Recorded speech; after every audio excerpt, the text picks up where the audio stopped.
ఎప్పటిలాగే ఎల్బీ నగర్ నుంచి తుర్కాంజలికి ఆర్టీసీ బస్సులో వచ్చాం. పేరుకుట్టిన దొంగలాగా అత్తగారికి జాయిగా నడుచుకుంటూ వెళ్ళిపోతున్నాం. ఇంట్లో ఎంతమంది అబ్బాయిలు పుట్టినా ఒక అమ్మాయి లేకపోతే ఆ ఇంటికే తీరం లోటు. అమ్మాయి నన్ను చాలా రోజుల నుంచి చూడలేదు కాబట్టి నన్ను చూడగానే పరిగెట్టుకొచ్చి గట్టిగా హక్ చేసుకుంది. మా అమ్మ నాన్న బొల్లిన రత్తయ్య గారు మా అమ్మ పుట్టినప్పుడు ఆడపిల్ల పుట్టిందని చెప్పి 3 నెలలు చూస్తాక రాలేదంట. మా తాత చివరి రోజుల్లో మా అమ్మ విలువ ఏంటో బాగా అర్థమైంది. ఏదేమైనా ఆడపిల్ల ఇంట్లో తిరుగుతుంటే ఆ సందడే వేరండి. మన గౌరీపట్నం బొమ్మల షాప్ లో కొన్న రబ్బర్ బామ్ అనమాట. అక్కయ్య గారు వస్తేనే దారిలో పడేసాం.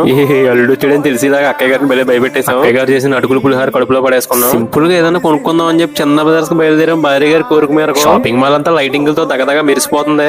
ఈ అమ్మ జీవితం బలి విచిత్రంగా ఉంటదండి. పెళ్లి కాకముందేమో కాబోయే భార్యతోటో లేదా ప్రేమించిన అమ్మాయితో వెళ్ళాలంటే బలి ఇష్టంగా అనిపిస్తే, పెళ్లి అయ్యాక మాత్రం చాలా కష్టంగా అనిపిస్తుంది భార్యతో వెళ్ళాలంటే. టీ షర్ట్లు 1000 అంట. క్వాలిటీ బాగున్నాయి, నాకు బాగా నచ్చినాయి, అందుకే తీసుకున్నాను. ఆ ట్రాక్ ప్యాంట్ ఒకటి 1280 రూపాయలు అంట. వెంటనే లోపెట్టేసాను. ఫ్యూచర్ లో మనం ఎంత డబ్బు సంపాదించినా ముందు కాస్ట్ చూడకుండా బట్టలు కొనాలంటే మన వల్ల అవదండి. ఏటో చిన్నప్పటి నుంచి అలా అలవాటు అయిపోయింది అంతే. షర్ట్ 650 ఏంటండి, ఒకటి తీసుకున్నాను, నాకు బాగా నచ్చింది వైట్. ఆషాఢం ఆఫర్లు అంట.